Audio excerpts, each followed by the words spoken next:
주님과 함께하는 교회에서 보내드리는 이른 아침 햇살받기 프로그램입니다. 이 시간을 통해 하나님의 말씀에 나를 비춰보며 나 자신을 성찰하는 시간이 되시기를 바랍니다.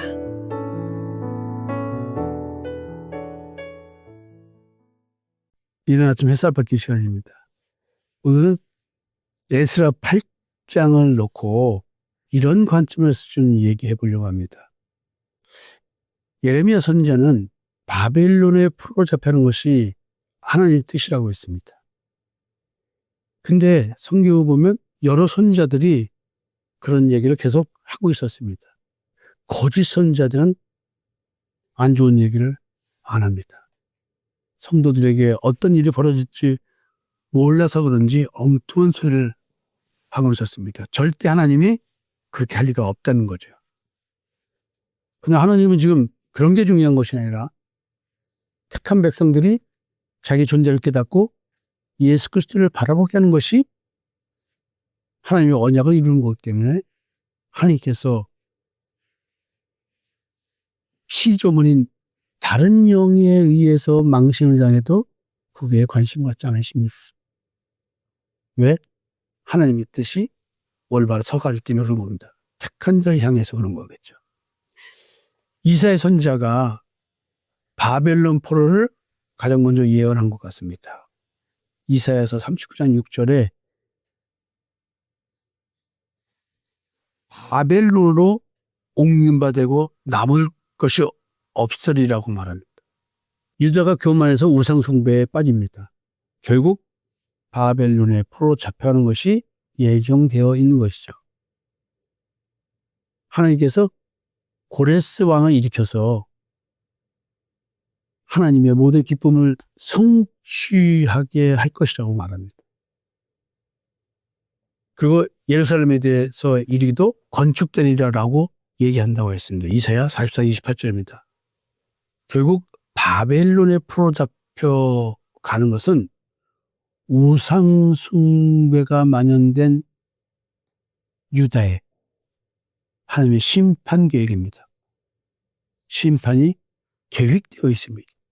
따라서 하나님이 계획한 사건을 그 어떤 누구도 그 어떤 기도를 한다고 해도 기본적으로 변경되지는 않을 것입니다. 물론 기도에서 하나님의 계획을 바꾸셨다고 하지만 그조차도 하나님의 계획이겠죠. 바벨론에 포로 잡혀가는 것은 우발적 사건이 아니라는 거죠. 또 하박국도 얘기합니다. 바벨론을 심판의 도구로 이때도 사용하는데요. 하박국은 의인보다 악인이 더 번성함을 보고 사실은 하나님께 여쭙거든요. 근데 하나님은 보라 내가 갈대아 사람을 일으켰나니 하면서 그 갈대아 사람은 사납고 성급하고 굉장히 폭력적인 사람이라는 얘기를 합니다. 하박국 2장 6절입니다. 결국 갈대아가 바벨론을 말하는데 하나님이 바벨론을 쓰신다는 것입니다. 그러니까 하박국 성령 놀래죠. 아니 어찌하여 악인이 자기보다 의로운 사람을 삼키는데도 치는데도 하나님이 잠잠하시냐 이렇게 얘기를 합니다. 하박국 1장 13절 얘기죠. 그러나 우리도 사실을 보면 이 땅에 살면서 올바로 하나님 믿는 자는 이 세상에서 가만 놔두지 않는다고 예수님이 말씀하셨잖아요. 이렇게 평안에 사는 것도 하나님께서 엄청나게 우리를 돌보고 계시는 것입니다. 하나님은 그 어떤 누구를 통하든 하나님의 백성들이 잘못 신앙생활할 때 심판의 도구 사용합니다. 코로나로 인해서 교회가 많은 타격을 입었다는데 왜 타격을 받을까요? 어쩌면 우리들이 하나님의 말씀을 제대로 전하지 않아서 목회자들이 원인이 된 코로나가 아닌가. 성경교회를 놓고 보면 이렇게도 느껴볼 수가 있습니다. 저는 그래서 가장 두렵고 떨렸던 것입니다. 어떡하지? 우리 목회자들이 말씀 똑바로 전해야 되는데 저 조그만 목사가 무슨 말을 해서 영향을 미치겠습니까? 열심히 복음 전하고 우연히 어떤 분이 말씀 찾는 분이 찾아 듣기를 바라고 불특정 다수를 향해서 유튜브에 말씀 리스트에서 인스타그램에 또 페이스북에 이 정도밖에 못하는 거지 않습니까?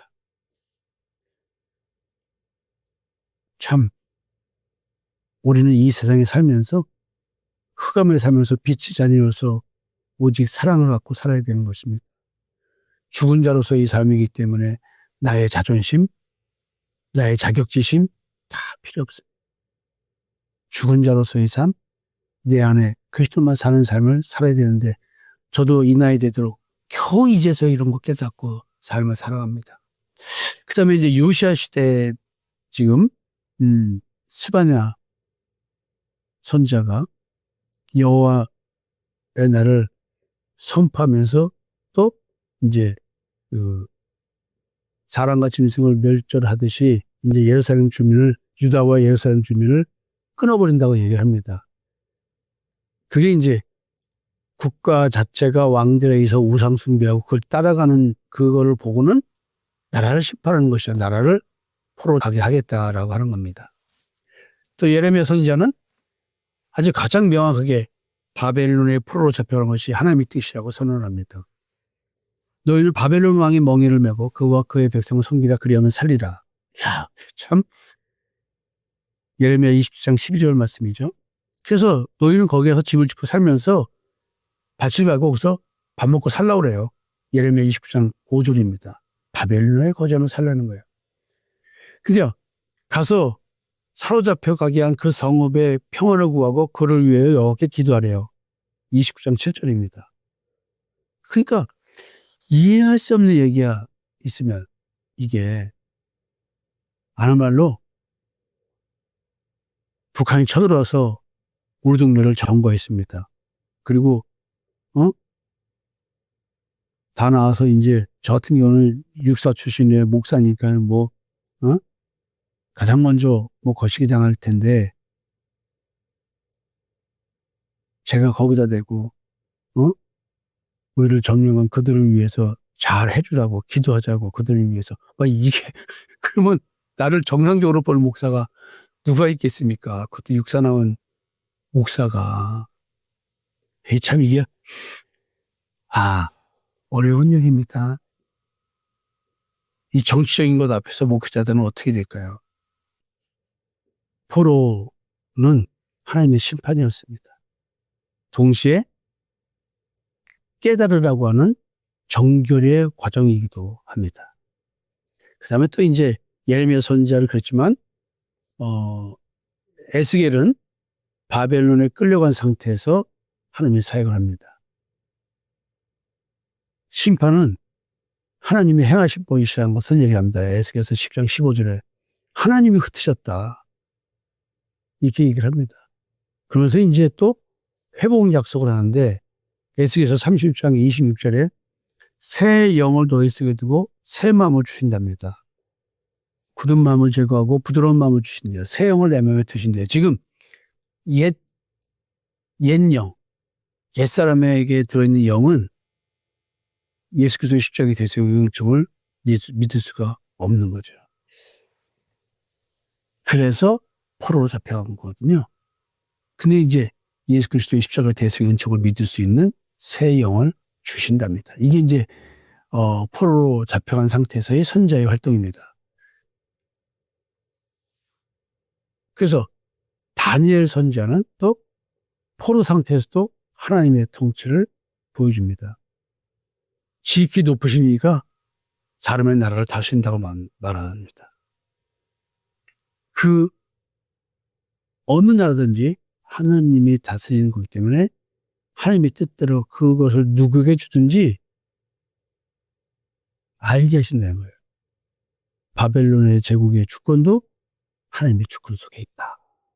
이렇게 얘기합니다. 그래서 지금까지 선지자들 쭉 얘기했습니다. 이사야 선지자, 하박국, 스바냐, 예레미야, 에스겔, 다니엘 6명의 선지자를 통해서 끊임없이 바벨론의 포로에 대한 얘기를 합니다. 단순한 정적 사건, 그런 사건이 아니에요. 이것은 하나님의 구원 과정을 선포해주고 있습니다.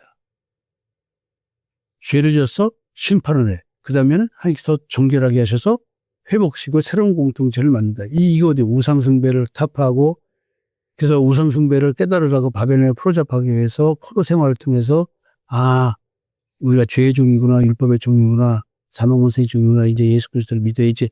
그래서 회복돼서 귀환하는 겁니다. 그래서 성전을 재건한다. 이 말의 의미는 전부 다 뭐냐면, 방향성은 계획된 하나님의 심판, 이것은 회복의 과정이다. 심판에 순종하는 것이 구원의 길이라는 것이죠. 여러분,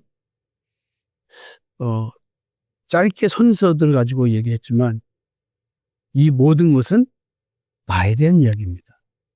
오늘 나를 향한 하나님의 사랑은 이미 십자가에서 확증되어 있습니다. 예수 그리스도의 십자가의 대승인 죄를 믿는 믿음을 갖고 오늘도 존재의 변화가 무엇인지 한번 고민하는 하루 되셨으면 좋겠습니다. 감사합니다.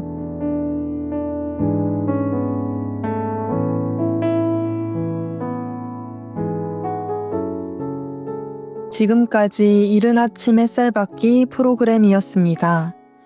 오늘 하루도 믿음 안에서의 삶을 누리시는 여러분이 되시기를 기도합니다.